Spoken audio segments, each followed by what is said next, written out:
गर्मियों में सबकी मनपसंद सब्जी भिंडी बहुत ज़्यादा स्वादिष्ट बनकर तैयार होती है और फिर इतनी ज़्यादा टेस्टी सब्जी को खाने से भला कौन मना कर सकता है। हमारे तरीके से बनाएंगे तो बिना लसलसी बने बहुत ज़्यादा बढ़िया स्वादिष्ट से बनकर तैयार होगी। इसे स्वादिष्ट बनाने के लिए सबसे खास बात यह है कि हम जब इसे खरीदने जाते हैं तो हमें बहुत ज़्यादा छोटी छोटी भिंडी लेनी है और ये बहुत ही ज़्यादा ताज़ी रहती है तो बहुत स्वादिष्ट भी बनकर तैयार होती है। इस तरह से 4-4, 5-5 भिंडी को हमने लेके इसके डंठल को काट लिया है और सारी भिंडी को हमने छोटा छोटा सा काट लेना है। बहुत ज़्यादा ये नरम मुलायम है और फिर हम सभी जानते हैं नरम मुलायम ताज़ी सब्जी का स्वाद कितना अधिक बढ़ के आता है। बिना भूख के भी कोई खूब सारा खाना खा ले। और इस तरह से हमने छोटी छोटी सी भिंडी को काट के तैयार कर लिया है और ये भिंडी लगभग 1 किलो के बराबर है। भिंडी कट चुकी तो हम इसको तैयार कर लेते हैं। इसके लिए सबसे पहले हमने कढ़ाई में डाला है 4 बड़े चम्मच सरसों का तेल। इसे थोड़ा सा पकने देते हैं। उसके लिए हमने लो आंच पे इसे तब तक पकाना है जब तक इसका धुआं निकल नहीं जाता है। धुआं निकलने लगे तो हमने गैस की आंच को बंद कर देना है ताकि थोड़ा ठंडा हो सके। तेल का धुआं भी बैठ चुका है तो अब हमने गैस को ऑन करना है मीडियम फ्लेम पे और अब हम सारी कटी हुई भिंडी को थोड़ा थोड़ा करके डाल देते हैं। पहले हमने भिंडी को आधा करके डाला है जिससे कि सारी भिंडी अच्छे से तेल में रस बस जाए और ये सूखी सूखी ना रहे। और इसके बाद बची हुई भिंडी को भी थोड़ा थोड़ा करके इसमें डाल दिया है और अब सारी ही भिंडी को पलटे की सहायता से अलट पलट कर लेना है जिससे कि अच्छे से सारी तरफ से ये बराबर सिक पाए। ध्यान देने वाली बात यह है फ्रेंड्स कि इस समय हमने अभी कोई इसमें मसाले नहीं डालने हैं। सिर्फ भिंडी को ही तेल में अच्छे से चला चला के हमने सेकना होगा और इसके लिए हमने एक जाली वाला छन्ना भी इस पे रख दिया है और इसके इस तरह से रखने से भिंडी में भाप भी नहीं इकट्ठी हो पाएगी और अच्छे से ये भिंडी कुरकुरी सी रिस के तैयार होगी। 5-7 मिनट ही इसको पकते हुआ है। हमने इस छन्ने को हटा के फिर से हमने भिंडी को उलट पलट कर लेना है। ऐसा हमने 3-4 बार करना होगा और इस तरह से करने से भिंडी में जो लसलसापन है वो बिल्कुल ही खत्म हो जाता है। ध्यान देने वाली बात यह है फ्रेंड्स कि इस समय हमने ना तो इसमें नमक डालना है और ना ही हल्दी डालनी है।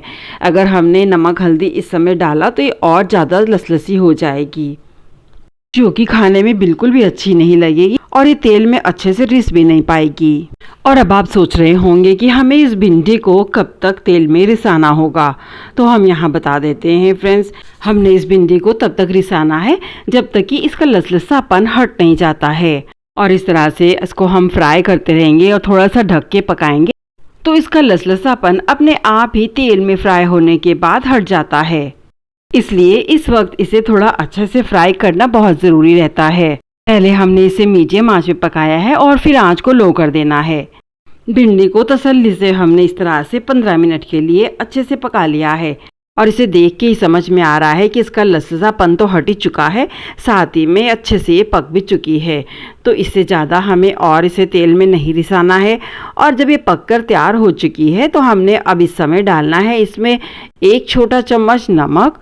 सारी भिंडी में अच्छे से ऊपर नीचे करके मिक्स कर देना है और इसके साथ ही अब हमने इसमें डाला है आधा चम्मच से थोड़ी ज़्यादा हल्दी। इसके साथ ही हमने इसमें डाला है 1 चम्मच जितना सब्जी मसाला। वैसे तो हमें घर का ही सब्जी मसाला इसमें इस्तेमाल करना चाहिए, लेकिन उपलब्ध ना हो तो फिर बाजार का भी डाल सकते हैं। और इस मसाले में मिला रहता है धनिया, जीरा, मिर्चा, आमचूर, काली मिर्च, सभी मसाले से मिले रहते हैं और सारे ही गरम मसाले से इस सब्जी का स्वाद बहुत अधिक बढ़ जाता है। और अब इन सभी सूखे मसालों को ऊपर नीचे चला के फ्राइड भिंडी के साथ अच्छे से मिक्स कर लेना है। सारी भिंडी में इन सभी मसालों का अच्छे से स्वाद आ जाता है और अब हमने 1-2 मिनट और इसे लो आंच पे चला लेना है। सभी मसाले इस भिंडी के साथ अच्छे से मिक्स हो चुके हैं। इसमें और अच्छा सा कलर भी आ चुका है और भिंडी बनने से तो पूरे किचन में पता चलता ही है कि आज भिंडी बन रही है। बच्चों को बहुत ज़्यादा पसंद आती है। मसाले अच्छे से भिंडी के साथ मिक्स हो चुके हैं तो इसे प्लेट में निकाल लेते हैं। और अब उसी कढ़ाई में फिर से हमने सरसों के तेल को ले लिया है। 2-3 बड़े चम्मच सरसों का तेल गर्म करने के बाद अब हमने उसमें डाल दिया है 1 बड़ा प्याज जिसको कि हमने लंबाई में काट कर ले लिया है। प्याज को हम अच्छे से लो आंच पे चला के भून लेंगे जब तक कि थोड़ा सा सुनहरा नहीं हो जाता है। प्याज अच्छे से भुन पाए इसके लिए हमने इसमें डाला है 1/4 चम्मच जितना नमक और इससे प्याज बहुत ही अच्छा सा कुरकुरा सा हो जाता है और जल्दी से भुनकर तैयार होता है। जी के स्वाद को और अधिक बढ़ाने के लिए हमने इसमें हरी मिर्चों को डाला है। हमने यहाँ पे साबुत हरी मिर्चें प्याज के साथ ही तल लेनी है और इससे भिंडी का स्वाद बहुत अधिक उभर के आता है। तो इस तरह से आप भिंडी में इन साबुत हरी मिर्चों को ज़रूर डाल के फ्राई करके देखिएगा फ्रेंड्स, कितना अच्छा भिंडी का टेस्ट बढ़ता है। इसे भी सारे प्याज के साथ अच्छे से चला देना है। जैसे जैसे प्याज भुनता जाएगा उसके साथ ही हरी मिर्चों का भी अच्छा सा कुरकुरापन बढ़ता जाएगा। अच्छे से ये फ्राई होती हैं, खाने में बहुत ज़्यादा स्वादिष्ट लगती हैं। और अब हमने डालना है एक खास इंग्रेडिएंट, वो है टमाटर। यहाँ पे हमने एक बड़ा देसी टमाटर इस्तेमाल किया है। कुछ लोग तो भिंडी में टमाटर नहीं डालते हैं, लेकिन हम सभी को भिंडी में टमाटर बहुत अधिक पसंद आता है। तो इसलिए हमने एक बड़ा टमाटर भी क्रश करके इस मसाले में डाल देना है। प्याज के साथ ही अच्छे से चला के भून लेंगे। इसके साथ ही हमने इसमें डाला है आधा चम्मच से कम हल्दी। इसे टमाटर और प्याज के साथ अच्छे से चला देना है, जिससे मसाले का कलर बहुत ही अच्छा सा हो जाता है। जैसा कि हम जानते हैं इस मसाले में अच्छे से प्याज, टमाटर, हरी मिर्च भुन चुके हैं। बाकी गरम मसाले तो हमने भिंडी के साथ ही फ्राई कर दिए थे। साथ ही में देख सकते हैं कि सारे मसाले में कितना अच्छा सा कलर आ चुका है। तो अब हम इसमें फ्राई की हुई भिंडी को भी डाल देते हैं। इस बढ़िया से मसाले में सारी भिंडी को अब हमने डाल दिया है और अब अलट पलट करके इस टमाटर वाले मसाले को भी सारी फ्राइड भिंडी में मिला लेना है। सारे मसाले को ऊपर नीचे मिला के मिक्स करेंगे, जिससे कि भिंडी में इसका भरपूर स्वाद आ सकेगा। और 2-4 मिनट इस तरह से चलाने के बाद सारी भिंडी अच्छे से पककर तैयार हो चुकी है।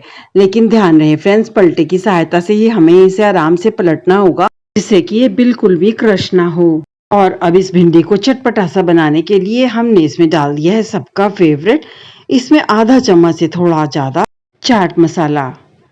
और इसका डालना बहुत ज़रूरी रहता है और इससे हमारी भिंडी बहुत ज़्यादा चटपटी सी बन के तैयार होती है। सारी भिंडी में ऊपर नीचे चला के अच्छे से मिक्स कर देंगे और अब इसके गर्मा गर्म रहते ही हमने सर्व कर देना है। स्वादिष्ट भिंडी को खाएंगे पराठा, रोटी, नहीं तो फिर तंदूरी रोटी के साथ। आप चाहें तो इसके साथ बूंदी का रायता भी तैयार कर सकते हैं, जिससे कि स्वाद इसका दुगना हो जाता है। और यकीन मानिए फ्रेंड्स, इस तरह से आपने एक बार भिंडी की सब्जी बनाकर खा ली तो सारे पुराने तरीके आप भूल जाएंगे। इतनी ज्यादा बढ़िया मस्त सी बन के मसाला भिंडी तैयार होती है। मजेदार स्वादिष्ट मसाला भिंडी को बनाना, खाना और हमें सब्सक्राइब करना बिल्कुल ना भूलें।